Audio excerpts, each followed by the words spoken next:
Hello student, this is Shaheen and in this particular lecture video, we are going to discuss another IGNOU assignment that is BPAS 186 और ये assignment आप लोगों का जुलाई 2024 और जनवरी 2025 session के लिए है और सब्जेक्ट का नाम है स्ट्रेस एंड टाइम मैनेजमेंट। इसका ऑलरेडी हम बहुत सारा पोर्शन डिस्कस कर चुके हैं।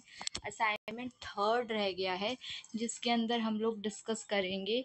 सबसे पहला explain the model of allosteric load और डिस्कस करेंगे कौन कौन से 5 स्टेजेस हैं बर्नआउट के।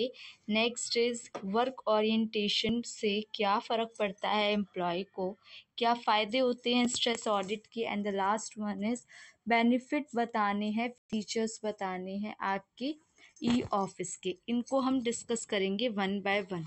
तो स्टार्ट करते हैं from the very first question that is explain the model of एलोस्टैटिक load. एलोस्टैटिक load क्या होता है? Refers to the cumulative effect that chronic stress has on mental and physical health.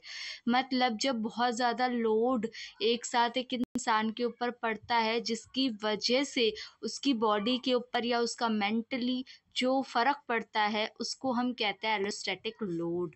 ठीक है, अब इसका जो मॉडल होता है ये समझ आ गया आपको। अब एलोस्टैटिक मॉडल कब आया था? जो एलोस्टैटिक लोड जो है 1993 में दिया था। इन्होंने दिया था साइकोलॉजिस्ट जो थे, साइकोलॉजिकल साइकोलॉजिस्ट। ठीक है, और उनका मेन ऑब्जेक्टिव था स्ट्रेस को आइडेंटिफाई करना। When face with stress the body respond in variety, अलग अलग तरीके से रिएक्ट करती है, उनको समझना। एलोस्टैटिक लोड किस तरीके से काम करता है तो वो पूरा मेंशन किया है कि कहीं ना कहीं जो हार्मोन्स होते हैं वो अफेक्ट होते हैं, बॉडी ट्रिगर करती है उसकी वजह से उन सब चीज़ों को। स्ट्रेस हार्मोन बताया है including cortisol and catecholamines are essential for adaptation to manage acute challenges.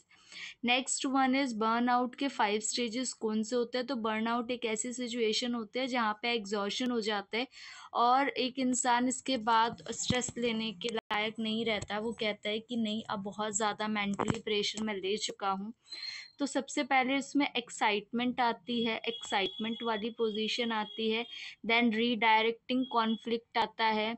Then उसके बाद थर्ड इंटरनल एम्प्टीनेस आती है, जब अंदर से ही इंसान को अकेलापन महसूस होने लग जाता है।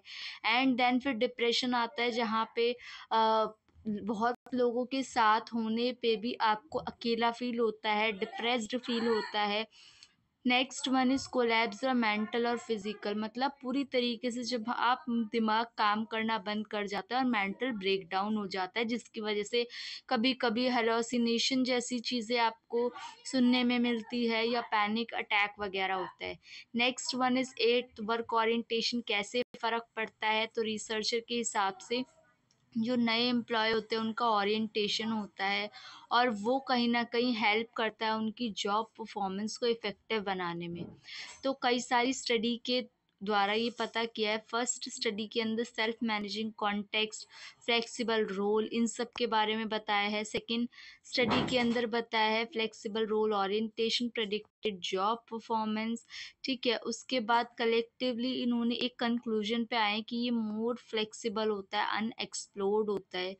फिर आपका एम्प्लॉय का मोटिवेशन भी यहाँ पे की फैक्टर होता है। इन सब के बारे में बताया हुआ है आपका वन बाय वन। ठीक है, next one is what are the benefit of conducting stress audit.